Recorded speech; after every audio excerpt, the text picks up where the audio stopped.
Hey, pilots! Welcome to another exciting episode of War Robots Domination, a series of helpful gameplay tutorials designed to help highlight the tactics and strategies that I use to help tip the scales of my favorite game, War Robots. Each episode will feature a handful of battles along with helpful commentary that'll provide insight as to what I'm doing and why I'm doing it. I'm your host, Gotchure, and I've been playing this awesome game for a few years now, and I've learned a few tricks along the way that I'd love to share with y'all. You'll notice that although my hangar is fairly basic and at lower levels, I've been able to climb it up to Expert League. So I believe that you'll find my tactics will help you do more with less, which can be very helpful with today's economy in the game. I should also mention that this is my second account, so don't let my career profile stats fool you. This is actually my baby account. But it sends a great message to pilots who feel they need to chase the current meta in order to be competitive in battle. Because you don't. Wise gameplay can usually overcome any fancy gimmick. A death button is a great example. It can still melt just about any build, and its heritage stems all the way back to nearly the beginning of the game. It's all about knowing when to use it and how to use it. So, without further ado, I invite you to sit back, relax, and enjoy today's episodes while I walk you through my gameplay tactics and share with you my mindset in battle. I hope you find it entertaining, helpful, and fun to watch. I think you will.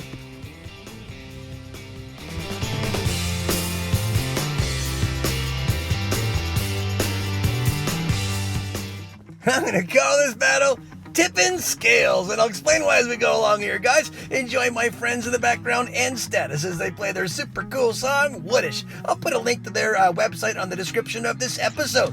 All right, guys, so we're in Carrier, big, long, skinny map, really cool one. You know, it depends on what kind of map you like, but I do pretty good on it. I open up with my open map deck. Even though it's kind of a lot of structure, it actually has a lot of good line of sight. Center beacon is the one for contention. This is a good little sweet spot here where I can guard the one to my left, I can guard the one in front of me in the center, and I can guard the one behind me, our home spawn area, and I'm in range of their near spawn area, their far spawn area there, the mirror side of what I'm guarding right here. So, with one spot, I can, reach into or nearby and support nearby 4 beacons. That's pretty good for a sweet spot, and as long as I can tag 4 different groups of skirmishes from one spot and last, as long as I can with it, it's called camping, but it's also support, and it does a pretty good job. It whittles them down. I've got men that are running around on the ground because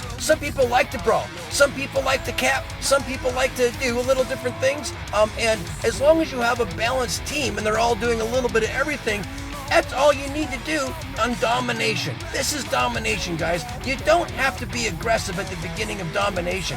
You just have to ride it out to get to halfway point. And this is a great way of doing it if you're in over your head. Remember, guys, these are level 6 bots and level 9 weapons. I keep them down there low intentionally to show you guys that you don't have to be OP in order to be relevant in battle. Am I a good brawler? No. Someone said, you don't really brawl very well. Yup. So my winning percentage is pretty high, and I'm in champions with level 6 bots. So I may not be the best brawler, but from a tactical side, I know how to play this game, guys, and I teach you that. So we're halfway in, made it through halfway in with 1 bot. Now, look, I have 5 more bots ready to, or 4 more bots ready to go. I'm just getting warmed up here. This allows me to push harder toward the end of the battle, even with weaker bots. It allows us to continually push forward and not have to worry about meching out. How many times do you guys see me mech out with level 6 bots and champions? Hardly ever. How do I do it? Well, I do it by not worrying too much about getting aggressive at the beginning of a battle, especially on Dom. Now my next bot out here, that was my invader that I'm still not very good at all. This is Sir Nightmare. He's my Nightingale, and he's a support bot. He can help me out. Now, we started falling behind on beacons, aren't we? So I'm calling this battle Tipping Scales. This is what I do, guys. I don't overwhelm anyone. You can't with underpowered bots. All you need to do is tip the scales every once in a while. We're down at a 4-to-1 beacon deficit, but we're not inside the time warp yet. The time warp is the last 3 minutes of battle. As long as I'm helping to maintain a fairly balanced beacon, count back and forth, which I have so far, once we get inside of that time warp, then it's time to tip the scale. Not enough to overwhelm anyone, but just enough to make a difference. So here we go. I went ahead and just ran right into death for a reason. Here's my next guy. Now it's time to tip the scale. We're inside of the time warp. That's inside of 3 minutes. All we need to do is tip the scale. We don't have to completely topple it. All we need to do is tip it a little. We are down one guy to their guys. Some of our guys have mech'd out early, but I'm still here in level 6 spots, and I guess we're kind of even right now. 4 against 4, or 5 against 5, 4 against 4. I'm gonna come back here, I'm gonna get punted right here, but doesn't matter. I've got enough health to get back here and tip the scale. Inside of the time warp, look at that. I just got chunked way down again by another Arthur. That's okay. All I needed was that one little tip of the scale. Look at this. Now look at how far that beacon bar plummeted because we did it inside the time warp. That's all that matters. The game is ours now. Yeah, sure, they got it back, but not before we had a 4-capper for just a split second. And those few seconds is all it took to really tip the scale, give us a nice dominant beacon bar advantage, and tipping scales, guys. That's all you need to do. Don't worry about going out there and carrying your team. You don't have to. If you're in over your head, and look at that, I still placed 3rd, and it wasn't because I did a lot of beacons, and I didn't even have that much damage, but I did more than some others on my team, and they had, I'm sure, higher firepower than me, but that's okay. I just kind of minded my P's and Q's and waited for the right opportunity to just tip the scale and helped us have a nice, easy green banner at the end. Great pilots on both sides. If you see your name, thanks for the game. Peace out, guys.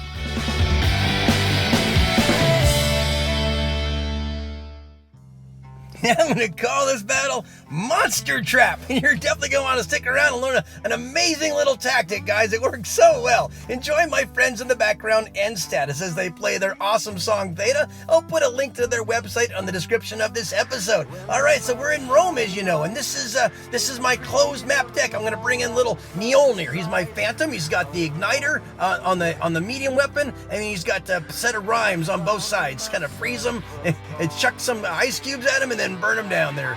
And I'm still learning at him, learning how to use him well. You know, he's not great. And again, these are level 6 bots and level 9 weapons. When I'm in 2 and 1, I can't stick around there. I got to get out of there.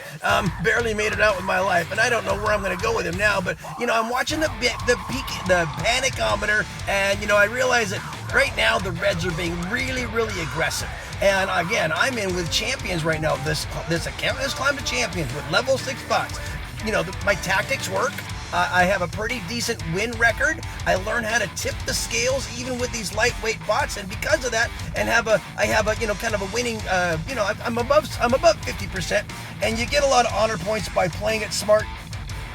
And so this account has climbed up to champions. It doesn't really belong there in a sense where I'm in against much higher firepower. But I learned little tactics here. I'm a horrible brawler. Look at that, with a horrible jump by Frick. Got wasted right away. But watch about tactics here. Look at this. This is Diablo. He's my little Loki. And you've seen him in almost every single one of my battles, because from a tactical standpoint, on a beacon battle, this guy can do so many different things. He can obviously cap a lot of beacons because he's so fast, but watch this, guys. I call this setting a trap. I'm going to set a trap. First off, you need to have a beacon advantage. Watch, this is going to give us a nice little 4-capper, and it's their backyard beacon. You know what you do when your beacon is been liberated? You got to go over there and turn it back, right? Well, when you're doing it in your backyard, that takes you way out of the battle. The battle's over there, right? But look at these. I've trapped a couple of reds. I trapped a Fenrir. Let's see if I can trap oh, look at that. I trapped an Alming. I've trapped two reds right now. One's a Titan. I've trapped looks like I've trapped a Natasha here too. I've trapped 3 monsters in this one little trap here in their backfield, and there comes on the 4th one. And when they're doing this, they're not doing anything else on the entire battlefield, which gives my men a huge power play. We got a 5-capper. I'm going to be taken out, but not before it's a little overdone there. Look at that. Look at that panicometer. Look at that 5-capper. These guys don't have a shot now. That little trap just sealed the deal and made it so much easier. Guys, make sure you enjoy your Loki, and make sure you learn how to set those traps in the backfield. Sometimes you'll catch a few monsters with it. That was so fun. You know, it's a tactical game, guys. This is not checkers. This is not how many reds you can take out. You can try to play that game, or you can play a tactical game and learn how to, time your battles, time your beacons, and learn how to set those traps. Great pilots on both sides, and if you see your name, thanks for the game. Peace out, guys. I'm gonna call this battle Kamikaze Rush. Oh yeah! Enjoy my friends in the background and status as they play their awesome instrumental Mortality. Alright guys, this is this episode's Beacon Rush battle, and you know how I do this. If you've never seen me before, this is how you do Beacon Rush. If you've seen me before, you know what's coming. Alright guys, always go fast forward. I realize I just died there. Who cares? It doesn't matter. When you play Beacon Rush, there is only one way to do it. That is fast forward, as fast as you absolutely can. I call it the Kamikaze Rush because it is. You are sacrificing the body. You don't care about dying. You care about getting these beacons, this 4-capper. That's all that matters. The neutral beacon in the center, which is great, or these 2 side ones. But as soon as you have this 4-capper, the game is over. So you sacrifice the body. You risk everything to get it. It's worth it because once you do, boom. Now we got them, guys.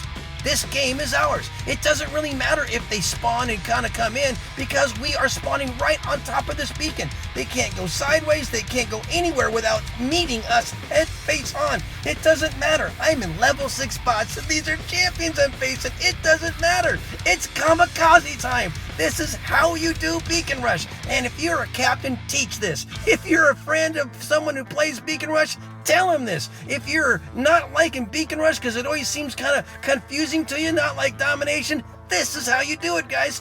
You see me play Domination. It's a controlled, conservative, sit back, kind of watch the pace, all that kind of stuff. It is not how you do Beacon Rush. Beacon Rush is always kamikaze, all the way, in their face, sacrifice the body. It's worth every bot you have to do it. Because look what happens, guys. We've had this domination from the get-go. It happened so quick. It's like a spawn raid. It's like we all planned it, but we didn't. But that's what it looks like when you do the kamikaze rush at the opening of a beacon rush. You don't sit back. Look at how the zeros on their side. They weren't rushing in. They were sitting back like a game of domination waiting for the battle to happen, and it happened so fast they couldn't react. Guys, that's how you do beacon rush. Great pilots on both sides. If you see your name, thanks for the game. Peace out, guys.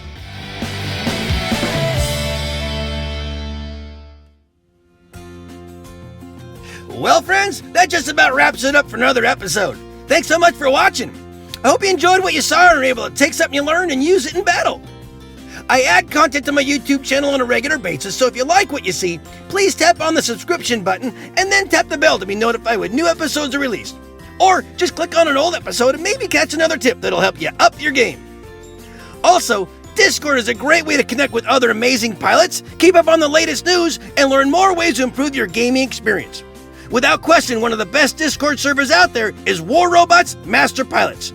Managed by some of the best pilots in the game today, it features a robust list of informational, tutorial, and informative channels to cover anything and everything related to this awesome game. So definitely take a moment to click on the link in the description of this episode and check them out.